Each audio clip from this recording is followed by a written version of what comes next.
Guten Morgen, liebe Freunde, und herzlich willkommen bei dem besten Format hier auf YouTube, wenn es um Musik geht und wenn ihr einen extra hübschen Spezialgast haben wollt. Dana Rolle, du hast vergessen, guten Morgen zu sagen. Ich habe... Achso. Weil du geredet hast. Ich dachte, du wärst einfach zu langsam. Nee, guten Morgen. Ich hoffe, ihr habt einen wunderschönen Start in den Tag. Es ist ja mittlerweile Mittwoch, also sind wir mitten in der Woche. Und gut, es ist nicht mehr so lang bis zum Wochenende, aber die meisten haben vielleicht sogar Ferien oder Urlaub, bis auf wir zwei. Wir haben nie Ferien, wir haben nie Urlaub, Ja, das liegt allerdings an mir, weil ich Dana verbiete. Du hast uns festgekettet. Ja, ich habe hier alle festgekettet. Dana inklusive Butch sind hier festgekettet, damit hier gearbeitet wird ohne Ende und ihr immer schön Content von uns bekommt. Apropos Content, den dürft ihr natürlich auch nicht verpassen auf meinem Kanal. Ja, Dana macht nämlich auch Videos. Jeden Sonntag kommt da was Schickes raus, so im Bereich Fashion und Beauty. Und aber auch auf Instagram, Leute. Dürft ihr gerne vorbeischauen. Ist alles unten verlinkt und dürft ihr natürlich mal anklicken und auf Follow drücken. Und heute nehmen wir mit Icon. Wir haben von denen schon 2 Songs gemacht. Einmal mit Kelly tatsächlich. Genau, mit Kelly hast du Killing Me gemacht, glaube ich. Und wir hatten Love Scenario. Ich glaube. Ja. Das Ding ist, wenn man so viele Videos macht, verliert man einfach den Überblick. Aber ich glaube, es war so. Vor allem auch von so vielen verschiedenen Künstlern. Das ist Wahnsinn. Aber glaub mir. Ja, ich glaube dir. Okay. So. Aber wenn es hier in den Kommentaren losgeht, nee, war gar nicht Killing Me, das ist ein Titel von jemand ganz anderem, dann lache ich dich aus. So, heute auf jeden Fall I'm Okay von Icon. Da geht auch mal direkt ein spezieller Gruß raus an einen der Follower bzw. eine Followerin, die mich seit Wochen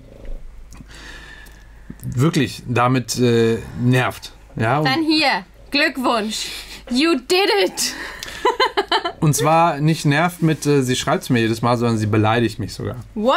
Ja, es scheint so in ihrer Sprache so drin zu sein. Ich habe ihr gesagt, guck mal, wie du vielleicht redest und ich höre mir gerne an, was du für Wünsche hast, aber guck doch mal bitte, dass du da ein paar nettere Wörter benutzt und ja, okay. Auf jeden Fall gehe ich jetzt auch drauf ein, weil sie uns versprochen hat, dass wir dann auf ihren Nacken schön bei McDonald's fressen können. Weil sie da arbeitet. Oh, okay. Das heißt, wir fahren jetzt jedes Mal, ich weiß nicht, wie weit es ist, aber ich glaube, es ist ein Stück und dürfen dann auf ihren Nacken McDonald's essen. Auch wenn es nicht so gesund ist. Also. Ich glaube, du weißt nicht, wie viel wir essen können. Vor allem ich. Oh. So, los geht's. Icon mit I'm Okay.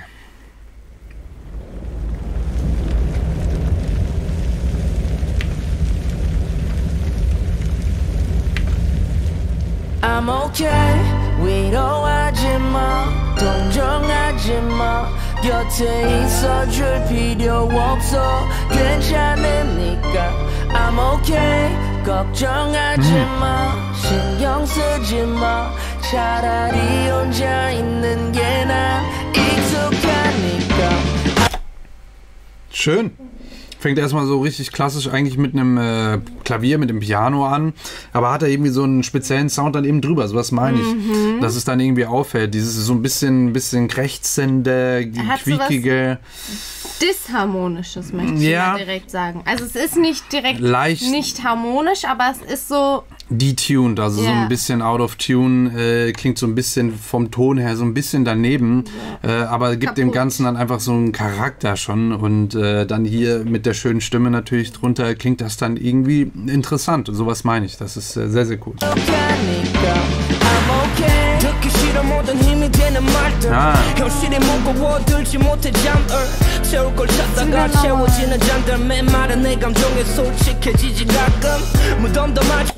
Ja, alles auf Piano. Hier war mal kurz ein Doppel zu hören von seiner Stimme mit einer Oktave tiefer gepitcht.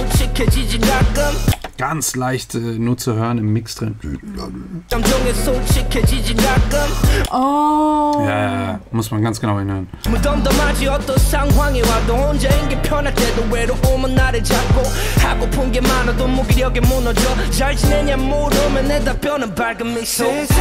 Hier wieder, ne? Immer hier der Letzte. Das fand ich da voll schön. Die waren so richtig klassisch. Ich musste direkt denken, so ein Love-Song bei einem Konzert und dann sind alle so... Ja, es gibt auch einige Rap-Künstler im Amerikanischen, die das ja auch so in dem Stil auch in den letzten Jahren auch gerne mal gemacht haben. Bringt einfach direkt nochmal einen ganz anderen Vibe. Du hast halt einmal natürlich das Klavier, was schon so ein echtes akustisches Element ist und eben die Harmonie dann hier setzt und dann die Drums, die das Ganze dann auch nicht nur vom Sound, sondern der Pattern, der auch gespielt wird, ist so ein typischer, ja, könnte auch eine Rockballade drauf gespielt werden. Und nicht dieses Trap-Ding dann wieder. Ist einfach mal auch wieder schön zu hören. Das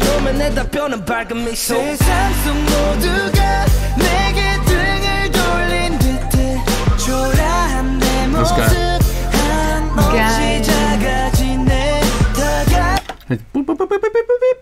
Das musst du mir noch mal zeigen, weil ich fand diesen Shot so geil mit den Stühlen. Richtig krass. Nice. Super krass. Okay.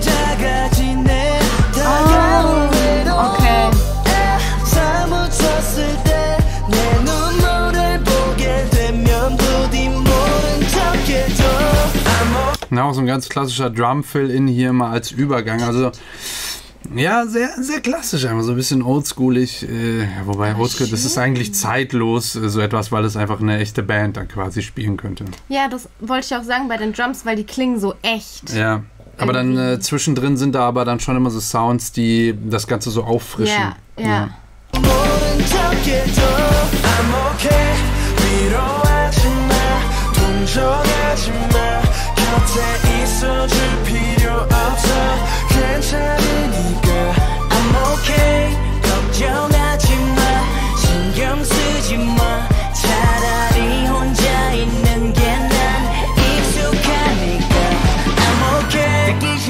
Und der Hook war jetzt dieses und der Sound am Anfang einfach beides zusammen drin, plus das Klavier, plus die Drums. Mehr ist ja gar nicht dann und dann eben der Gesang. Ja, und so macht sich das dann eben schon direkt bemerkbar. Genau, hier wieder die tiefer gepitchte Stimme, also elektronisch tiefer gepitcht, eine Oktave runter. Jetzt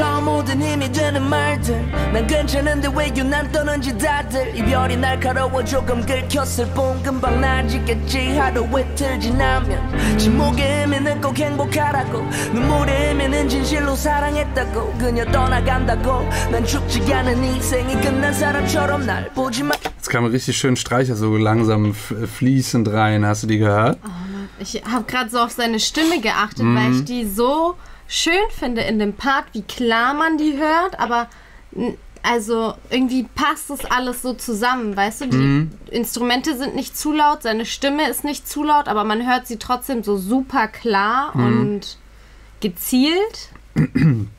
Ja, absolut. Und es kommen eben noch Streicher hinzu, die das Ganze auch noch mal so richtig dramatisch unterlegen, weil die da vom Sound her... Die laufen hier schon, ja. Es ist halt so unauffällig. Die so reinfließen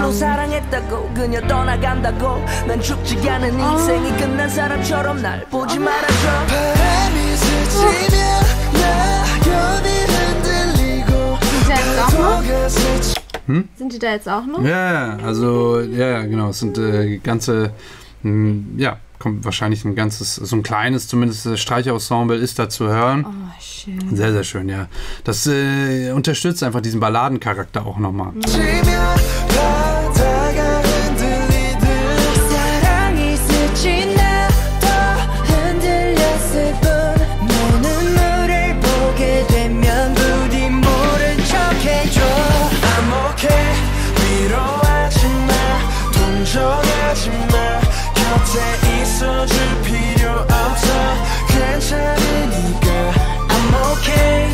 Also hier auch in der Hook, es klingt vielleicht so erstmal ein bisschen einfacher, als ob man nur diesen einen Main-Vocal hören würde, aber da sind tatsächlich noch mehrere Stimmen drunter, die das wirklich mehrstimmig dann eben also in verschiedenen Tönen dann da nochmal unterlegen, damit das noch harmonischer klingt. Die sind aber vom Mix her sehr, sehr leise angelegt, sehr subtil, aber wenn man ganz genau hinhört, hört man ab und zu mal so kleine Phrasierungen durch, die sich unterscheiden von der Hauptstimme und da hört man dann, dass da noch eine zweite oder dritte Stimme drunter liegt.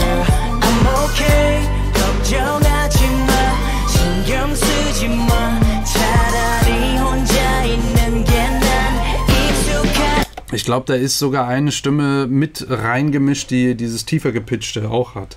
Also eine Oktave tiefer, glaube ich. Ja. Ich glaube tatsächlich, ja. Ja, also hier höre ich sie mal nicht. Ja.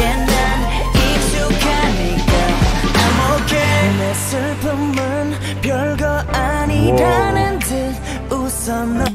Das ist echt, ne? Das ist eine echte Explosion. Er steht gar nicht so weit weg von dem Auto.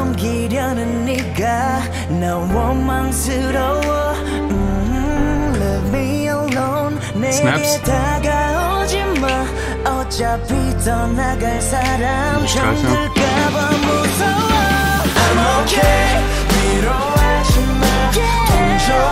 Hey.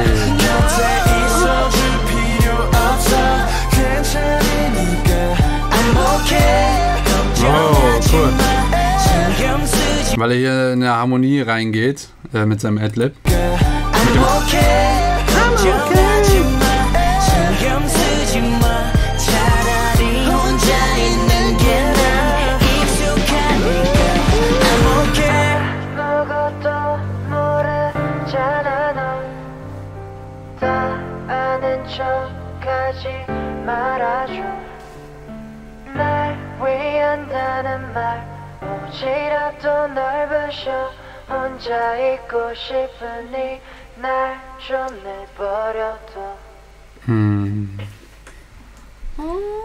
Voll traurig irgendwie. Ja, aber schöne Nummer, richtig schöne Nummer. Was ist das für ein Effekt am Ende auf der Stimme? Weil die klingt ja dann anders.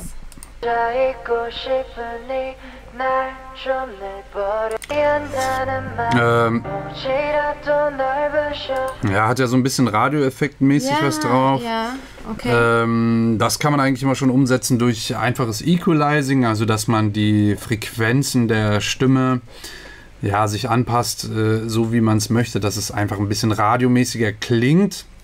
Das ist meistens schon, also hier vor allen Dingen sind auf jeden Fall die Höhen draußen.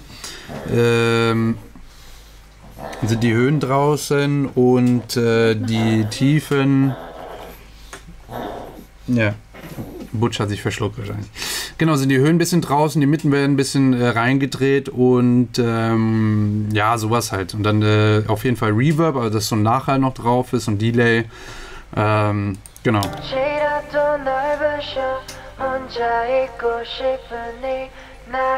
Den Delay hörst du ja auch sehr deutlich, weil wenn er etwas sagt, kommt etwas zeitversetzt, hört man das dann ganz weit außen, so rechts und links dann wiederholen einfach. Das ist so ein Delay. Und Hall ist dann, wenn das so klingt, als ob man jetzt zum Beispiel im Bad steht oder in der Kirche oder irgendwie sowas oder in der großen Halle. Und der Rest ist wirklich Equalizer. Ja.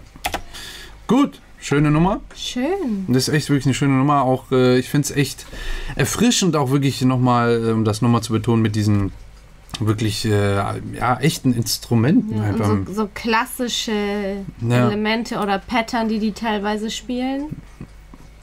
Aber ohne, dass es langweilig oder alt klingt. Nee, diese Pattern, also diese Drum-Pattern, die sind halt...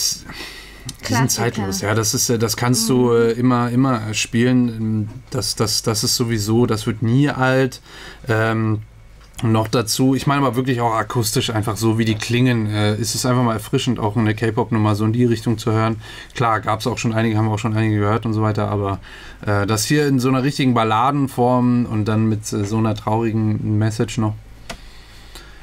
Ja, schade, schön zu sagen irgendwie, aber es ist eine schöne Nummer. Trotzdem. Voll schön. Ja. Gut, ich hoffe, ihr habt was gelernt. Falls ja, lasst gerne ein Abo da und nicht vergessen, Glöckchen an für den Ehrenmann, that's me, Rahim. Und Dana dürft ihr auch gerne abchecken, alles unter der Beschreibung. Guckt da mal die ganzen Links durch, da findet ihr bestimmt was Gutes. Und es gibt auch Merch mittlerweile. Nicht vergessen, da auch mal vorbeizuschauen, vielleicht gefällt euch da was. Da ist eine super süße Zeichnung von uns beiden. Also auch ein kleines Erinnerungsstück aus einer Folge, wo ich frisch rasiert hierher kam und Dana mich angelacht hat und nicht ausgelacht. Natürlich angelacht. Natürlich. Natürlich. Ja, also, bis zum nächsten Video.